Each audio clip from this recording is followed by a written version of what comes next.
안녕하세요. 피부과 전문의 김영수입니다. 제가 지난번에는 그 눈밑지방 수술에 대해서 설명을 드렸었는데 수술에 대해서도 관심을 많이 보이긴 하지만 그 눈밑지방 말고 이 눈꺼풀 꺼짐에 대한 문의를 많이 하시고 이 시술을 하는 곳이 별로 많이 없다 보니까 이거에 대한 문의가 꽤 많으신 것 같아서 이거에 대한 해설 영상을 이제 지금부터 한번 찍어 보도록 하겠습니다.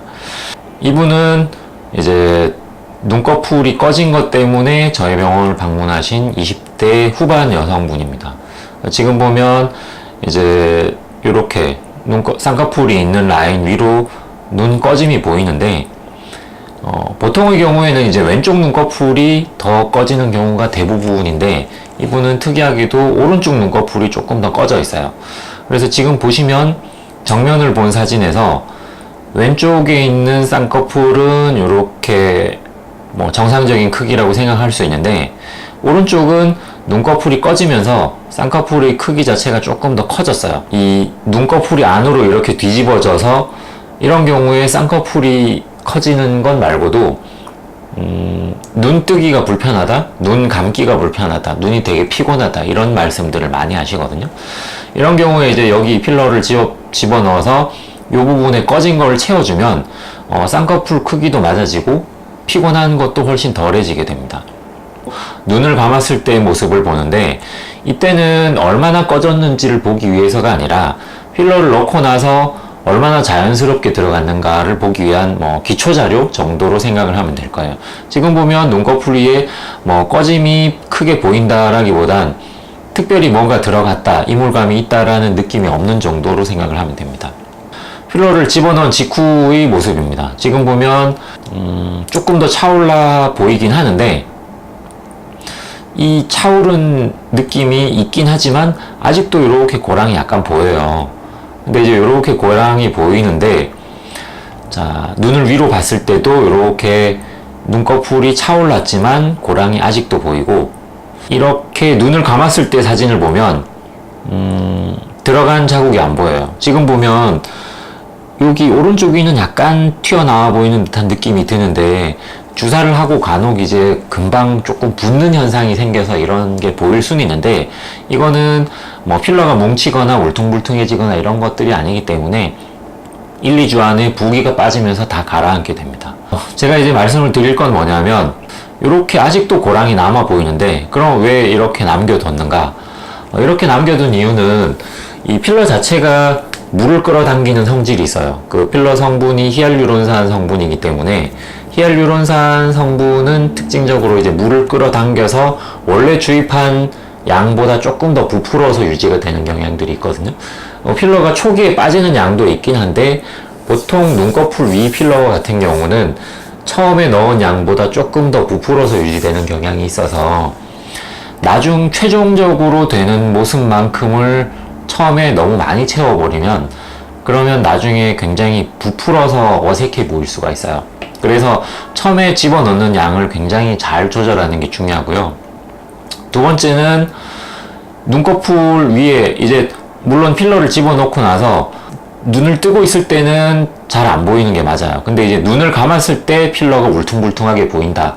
만약에 이런 경우는 시간이 지나면서 필러가 조금씩 펴지는 경향이 생기긴 하거든요.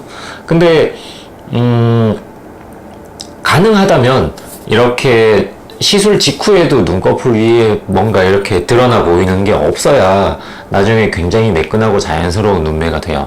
눈꺼풀 필러 시술을 할 때 만족스러운 결과를 얻기 위한 두 가지 중요한 요소에 대해서 이제 빨간 글씨로 이렇게 써뒀는데 첫 번째는 그 필러가 붙는 정도가 각각 달라요. 저 같은 경우는 이제 벨러테로 밸런스를 쓰는데 리도카인 들어있는 레스틸렌을 쓰기도 하고 좋은 필러들을 쓰면은 대부분 다 결과는 좋아요. 근데 이제 각각의 필러마다 붙는 정도가 조금 다르기 때문에 어느 정도 붙는다는 걸 잘 생각을 하고 그리고 이제 최종적인 목표에 맞춰서 필러를 주입하는 게 중요합니다. 두 번째는 주입 직후에도 울퉁불퉁함이 없어야 된다는 거. 물론 울퉁불퉁하게 집어넣어도 시간이 지나면서 좋아지긴 하지만 완전히 좋아지진 않고 계속 티가 나긴 해요. 그래서 가능하면 그냥 처음부터 깔끔하게 평평하게 집어넣는 게 좋다라는 것입니다. 그래서 처음 집어넣었을 때에 비해서 이제 2주가 지나고 보니까 처음에 있던 눈꺼풀 위 고랑은 전혀 없어졌어요. 지금 그냥 매끈하게 다 차오른 걸 볼 수가 있고, 눈을 위로 쳐다봤을 때도 눈 위에 있는 뼈랑 경계부가 보이지 않을 정도로 좋아졌고, 눈을 감았을 때도 보면 필러가 들어갔다라는 자국은 전혀 보이지는 않습니다.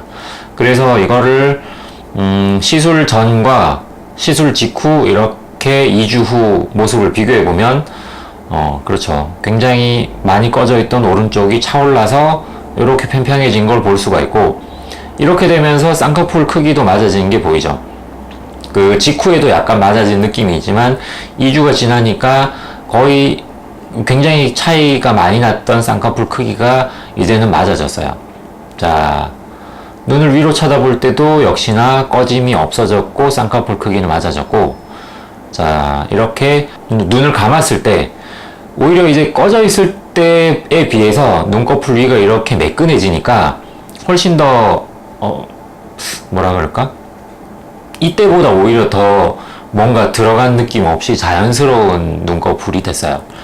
그래서 이제 결론을 말씀드리면 눈꺼풀 꺼짐에 대해서는 필러 주입이 굉장히 좋은 선택이 돼요. 간단하게 시술을 할 수가 있고, 한번 제가 이제 그때도 말씀드렸지만 뭐 이제 이거에 대한 논란이 크게 두 가지가 있는 게 눈꺼풀 위 필러는 너무 눈 주변이라 위험하지 않은가, 이런 거에 대한 이야기가 있는데, 눈 주변 필러가 생각보다 다른 부위보다 더 위험하진 않아요. 오히려 팔자주름이나 코 필러, 뭐 미간 필러 이런 것들이 조금 더 위험할 가능성이 더 크고, 눈 주변은 오히려 그보다는 훨씬 더 안전한 부위에 속하고, 저 같은 경우에 이제 시술을 할 때 끝이 뾰족한 바늘을 쓰는 게 아니라 이제 캐뉼라를 쓰니까, 물론 뭐 캐뉼라가 100% 안전하다 이런 건 아니지만 아무래도 그 바늘에 비해서는 훨씬 안전하고, 눈 주변 자체가 워낙에 안전한 부위에 속하기 때문에, 그래서 그 부작용에 대한 걱정 때문에 안 하실 필요는 없어요. 다른 데서 이제 왜 눈 주변은 위험하니까 안 해야 된다라고 이야기를 하는 건 실제로 위험해서라기보다 눈꺼풀이나 눈 밑에 필러를 예쁘게 평평하게 집어넣기가 쉽진 않기 때문에 그래서 안 하는 거라고 생각을 하시면 됩니다.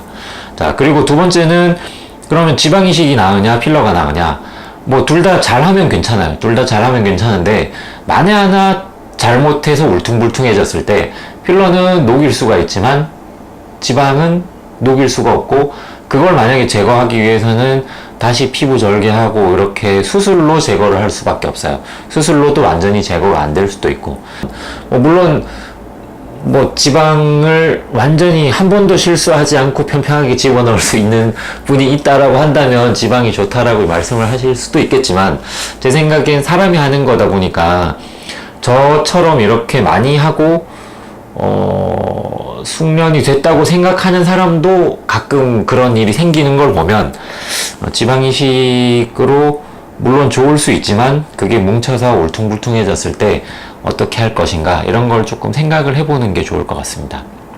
그래서 오늘은 이제 눈꺼풀 필러에 대해서 말씀을 드렸고, 다음번에는 또 이제 그 수술에 대해서 다시 한 번 더 말씀을 드려보도록 하겠습니다. 감사합니다.